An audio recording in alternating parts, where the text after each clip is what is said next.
Hello and welcome to this tutorial on data registration. In this tutorial, we are going to talk about what data registration is and how it's done in Supermap iDesktop. So let's get started. So data registration is the process of correcting and transforming the spatial position of the source data according to a certain algorithm and a set of control points.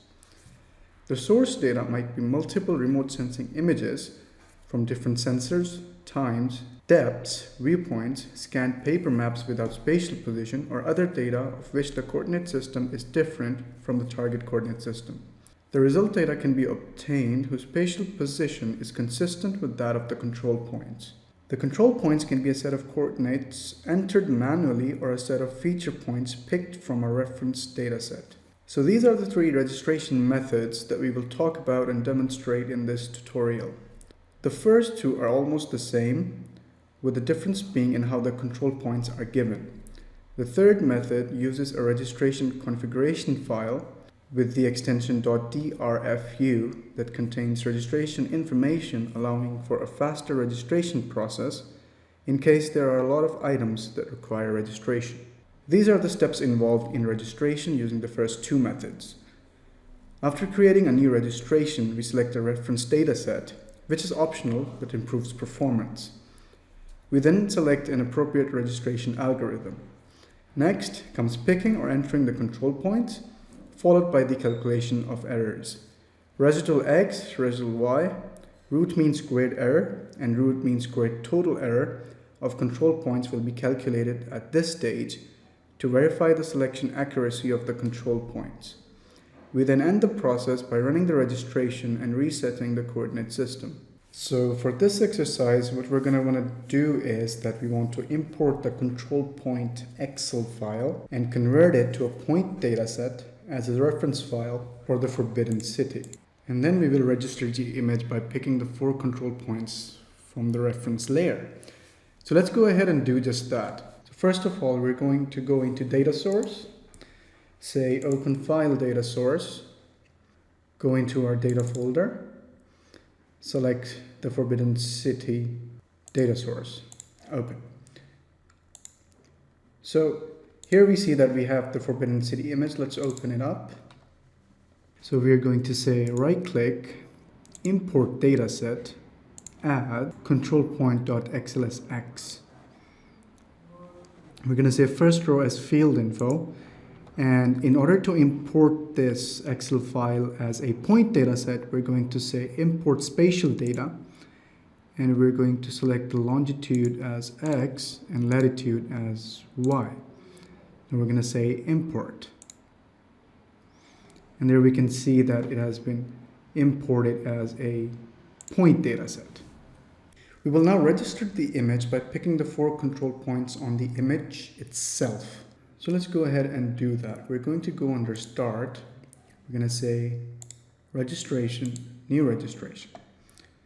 We will say Next. And then at the reference data, we will say Add. And here we're going to select the control point sheet point dataset that we just created. And then we're going to go ahead and say OK and Finish. So we will start from the bottom left here. And we're going to go clockwise.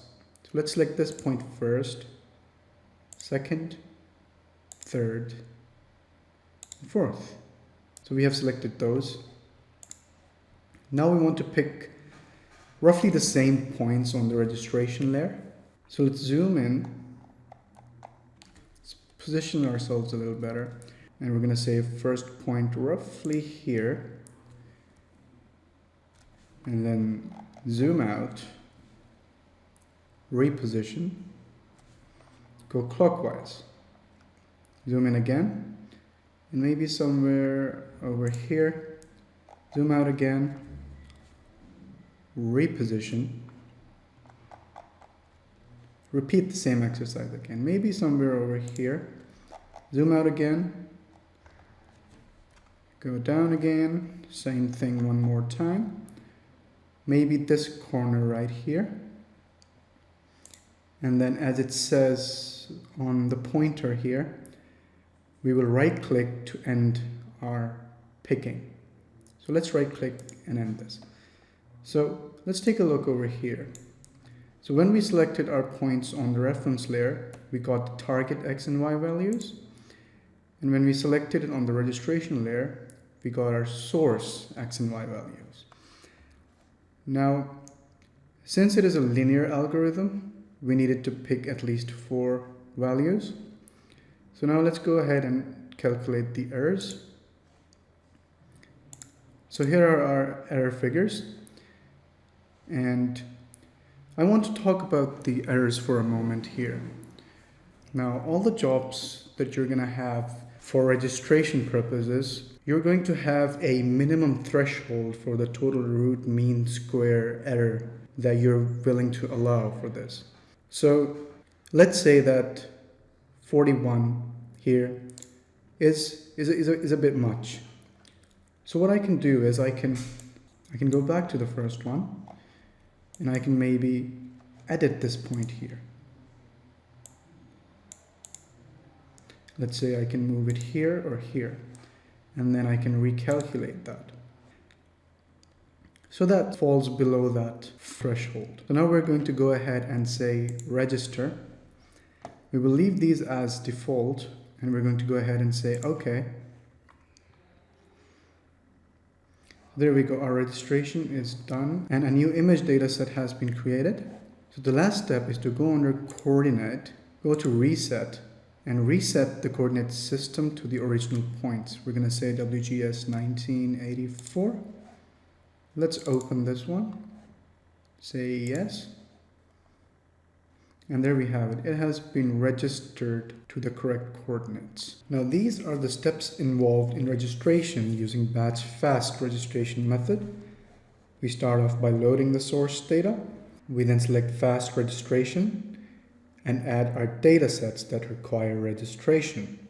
We then provide the registration configuration file, which has the .drfu extension, and end the process by running the registration and resetting the coordinate system. Now this slide here shows the process of fast registration in iDesktop. What we can do using fast registration is that we can quickly register lots of data sets, and that is done by means of the registration file that we talked about in the last slide. So we're going to briefly take a look at what this registration file contains. So this is an example .drfu registration file. Now we're here, it says transformation mode. Now what this says is that it is using the first of 4 algorithms provided by the registration function.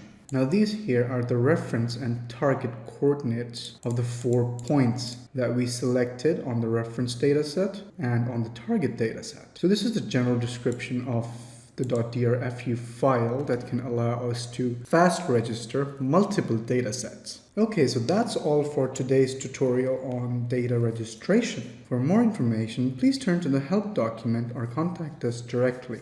Thank you.